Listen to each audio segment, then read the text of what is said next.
नमस्कार, मी भुजंग चव्हाण. आपण पाहत आहात नमस्कार लाईव्हचं बातमीपत्र. सुरुवातीला हेडलाईन्स. पावसाळा लांबल्याने शेती उत्पादनात होणार 25% घट. विष्णुपुरी जलाशयात 100% पाणीसाठा असूनही नांदेडकरांना 4 दिवसाआड पाणीपुरवठा. पाणीपुरवठा विभागाची उदासीनता. गोकुळनगर येथील आठवडी बाजार हलवण्याचे आदेश देऊनही बाजार नेहमीच्याच ठिकाणी. संबंधित विभागाची मूकसंमती. महावितरणच्या कामगार पतसंस्थेमध्ये 56 लाखाचा अपहार. सभासद कामगाराचे धरणे आंदोलन.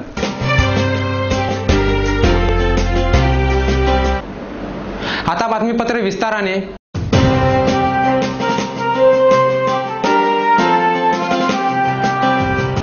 नांदेड शहराला पाणीपुरवठा करणाऱ्या विष्णुपुरी जलाशयात 100% पाणीसाठा असताना देखील पाणीपुरवठा विभागातील अधिकाऱ्यांच्या नाकर्तेपणामुळे नांदेडकरांना मात्र 4 दिवसाआड पाणीपुरवठा होत आहे. नांदेड शहराला पाणीपुरवठा करणारे विष्णुपुरी जलाशय पूर्णपणे भरलेले असतानाही नांदेडकरांना मात्र 4 दिवसाआड पाणीपुरवठा होत आहे. विष्णुपुरीमध्ये आगामी वर्षभर पुरणारे पाणी असताना नांदेडकरांची पाण्यासाठी भटकंती थांबणार का हा प्रश्न आहे. नांदेड महापालिकेतील अधिकारी आणि कर्मचाऱ्यांची उदासीनता कारणीभूत आहे. स्थायी समितीच्या सभेमध्ये सभापती उमेश पवळे यांनी संबंधित विभागाला नांदेडकरांना वेळेवर आणि नियमित पाणीपुरवठा करण्याचे आदेश देखील दिले आहेत. परंतु अद्यापही पाणीपुरवठा विभागाने याबाबत पावले उचलली नसून नांदेडकरांना मात्र दररोज पाणीपुरवठा होत नाहीये. साठा भरपूर आहे, त्या अनुषंगाने आता जे चोरी पाण्याची होत होती त्या कटाक्षाने नजर शासन आणि आम्ही ठेवूया. पुढे पर्याय व्यवस्था झालेली आहे. आता नांदेड शहरवासियांना कधी पाण्याची खंडितपणा भासणार नाही. विष्णुपुरी जलाशयात तुडूंब पाणी असताना देखील नांदेडकरांसाठी पाण्याची टंचाई आणि दुष्काळ थांबेल का हा प्रश्न नांदेडकरांना पडत असून पाणीपुरवठा विभागाचे अधिकारी आणि कर्मचारी कधी आपल्या कार्यात तत्परता दाखवतात आणि नांदेडकरांना दररोज पाणीपुरवठा करतात, यासाठी त्यांना कधी सद्बुद्धी सुचते हा देखील प्रश्नच आहे.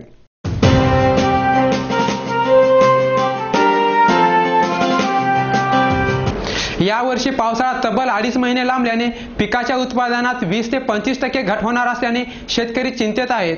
यावर्षी पावसाळा तब्बल 2.5 महिन्यांनी उशिरा सुरू झाला, त्यामुळे पेरणी विलंबाने झाली. पेरणीचा कार्यकाळ संपल्यानंतर पेरणी झाल्याने पिकांची वाढ देखील योग्य प्रकारे होऊ शकली नाही. त्यातच विलंबाने होणाऱ्या पावसामुळे शेतकऱ्यांना अंतर्मशागत करताना देखील अनेक अडचणी आल्या. त्यामुळे पिके यावर्षी वेळेवर येणार नाहीत. साहजिकच पिकांच्या उत्पन्नात देखील तब्बल 20% घट होणार आहे. मूग, उडीद ही पिके तर हातची गेलीच आहेत. त्याचबरोबर सोयाबीन, कापूस या पिकांना देखील फटका बसणार आहे, असे उपविभागीय कृषी अधिकारी भरगंडे यांनी सांगितले आहे. पाऊस उशिरा झाल्यामुळे पेरणी देखील उशिरा झालेली आहे आणि अवेळी पेरणी झाल्यामुळे पिकाच्या उत्पन्नात वेगवेगळ्या पिका आणि परिस्थितीप्रमाणे 5 ते 10%, काही ठिकाणी 15 ते 20% देखील घट येण्याची शक्यता आहे. शेतकऱ्यांना नेहमीच या ना त्या नैसर्गिक आपत्तींना सामोरे जावे लागते. यावर्षी देखील शेतकरी वरुण राजाच्या अवकृपेला बळी ठरला असून शेतकऱ्यांना त्यांच्या संभाव्य पिकात विलंबित पावसामुळे उत्पादनातील घटीला सामोरे जावे लागणार आहे.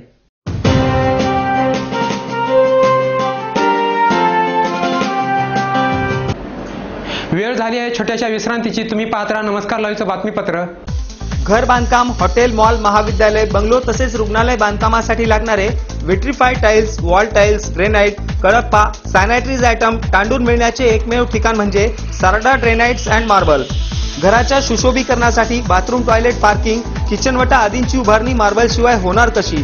त्यासाठी संपर्क करा Sarda granites and marble, Vidyutnagar Nanded, तसेच गुंडेवार पेट्रोल पंपाजवळ आनंदनगर नांदेड. संपर्क 9423 03 50 35.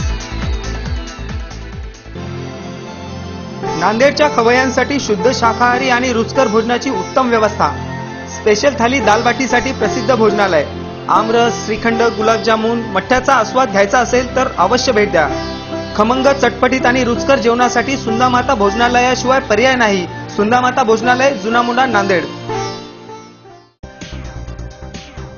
शुभेच्छा पाठवा सुंदर बुकेसह. संपूर्ण भारतात आणि 190 देशात कुठेही बुके पाठवण्याची सोय फक्त फ्लॉवर अँड फ्लॉवर्सवर. Bouquet, stage decoration, room decoration आणि कार डेकोरेशनचे सृजनशील नाव flower and flowers, centre point, Shivajinagar, Nanded. संपर्क 73 50 62 56 56. प्रत्येक समारंभाची रंगत वाढवतात ती फुलं आणि फुलाची रंगत वाढवतात flower and flowers. Wooden, ceramic आणि ग्लास फ्लॉवर पॉटसाठी तसेच स्टेज डेकोरेशन, रूम डेकोरेशन आणि कार डेकोरेशनसाठी संपर्क करा. Flower and flowers, Shivajinagar, Nanded. संपर्क 73 50 62 56 56.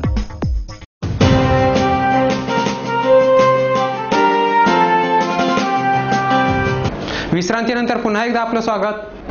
महावितरणच्या लोहा वीज कामगार पतसंस्थेमध्ये तब्बल 56 लाखाचा संचालक मंडळाने अपहार केला आहे. सभासद कामगार त्याविरोधात धरणे आंदोलन करत आहेत. महावितरणतील काही मोजक्या अधिकारी आणि कर्मचाऱ्यांनी महावितरणच्या पतसंस्थेवर एकतर्फी अधिकार गाजवत पतसंस्थेतील 90 लाख रुपयाचा निधी साध्या बॉन्ड पेपरवर वर्ग केला असून या पतसंस्थेच्या इतर सभासद मंडळाला विश्वासात घेतले नसल्याचा आरोप करण्यात आलेला आहे.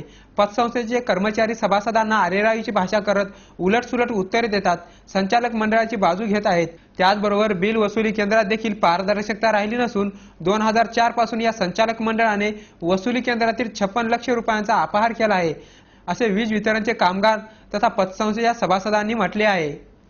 एमएससीबीला एका बॉन्डच्या आधारे 90 लाख रुपये या वीज कामगार पतसंस्थेच्या संचालक मंडळानं तत्कालीन अध्यक्ष आणि सचिवांनी गहाण करून दिले आणि ते गहाण करून दिल्यानंतर एमएससीबीचे कॅश कलेक्शन काउंटर चालवायला घेतले.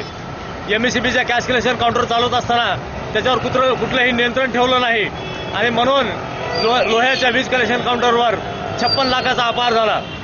सतत 5 वर्षे 56 लाखाचा अपहार होत असताना यांना एकही दिवस तिथं काही कुठला गोंधळ होतोय त्याची जाणीव झाली नाही आणि लास्टला 2009 मध्ये 2006 पासून ते 2009 पर्यंतचा जो गोंधळ उघडा पडला त्याच्यामध्ये 56 लाख रुपये एमएससीबीनं गहाणखत करून दिल्याच्या आधारे ओळखी करून घेतले. 2005-2006 मध्ये 30 लाखाची रक्कम कर्मचाऱ्यांना हातावर दिली. नियमबाह्यरित्या ही रक्कम हातावर दिली. कर्मचाऱ्यांना हातावर रक्कम देण्याचा कुठलाही अधिकार नसताना ती रक्कम हातावर दिल्या गेली आणि त्या रकमेचा आजपर्यंत हिशोब नाहीये.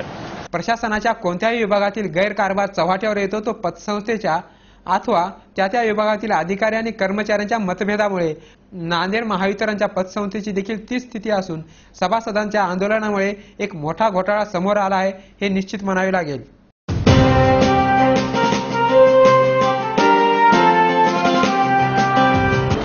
शहरातील गोकुळनगर परिसरातील बाजार महापालिकेने स्थलांतरित करण्याचे आदेश करूनही संबंधित विभागाने मात्र विक्रेत्यांना मूकसंमती देत बाजार राजरोसपणे चालू दिला आहे. शहरातील गोकुळनगर ते विसावा गार्डन या भागात अत्यंत महत्त्वाचा समजल्या जाणाऱ्या रस्त्यावर वाहतूक सुरळीत करण्यासाठी महापालिका प्रशासनाने रस्त्यावर भरणारा शुक्रवार बाजार 26 नंबर रोडवर हलवला आहे. परंतु फेरीवाल्यांनी आणि दुकानदारांनी महापालिकेच्या सूचनांकडे सरळसाफ दुर्लक्ष केलेले आहे. या रस्त्यावर नेहमीप्रमाणे बाजार भरतोच आहे. महापालिका देखील या बेकायदेशीर आणि नियमबाह्य बाजाराकडे दुर्लक्ष करत आहे. आपण आहोत आता गोकुळनगर भागातील शुक्रवार बाजारामध्ये. महापालिकेने हा बाजार नियमबाह्य आणि बेकायदेशीर ठरवून 26 नंबर रोडला स्थलांतरित केला होता. परंतु महापालिकेच्या आदेशावर टिचून येथील फेरीवाल्यांनी येथील मार्केटवाल्यांनी हा बाजार पुन्हा एकदा भरवला आहे.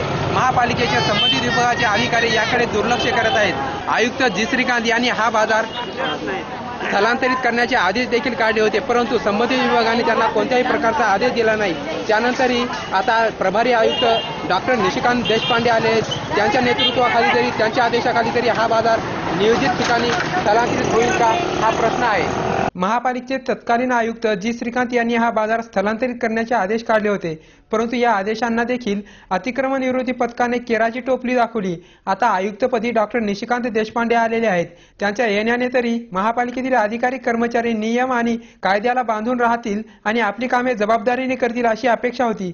परंतु अतिक्रमण विरोधी पथकाने देखील याकडे दुर्लक्ष करत एक प्रकारे नियमबाह्य बाजाराला मूकसंमती दिली आहे. शेवटी पुन्हा एकदा हेडलाईन्स.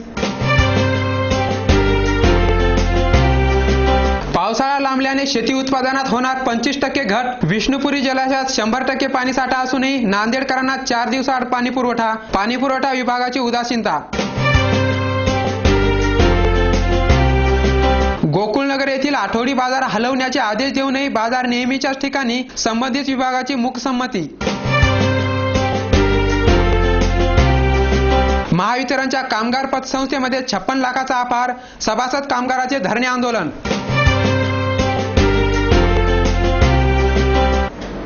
आणि याचबरोबर नमस्कार लाईव्हचं हे बातमीपत्र संपलं. पुन्हा भेटूया. नमस्कार.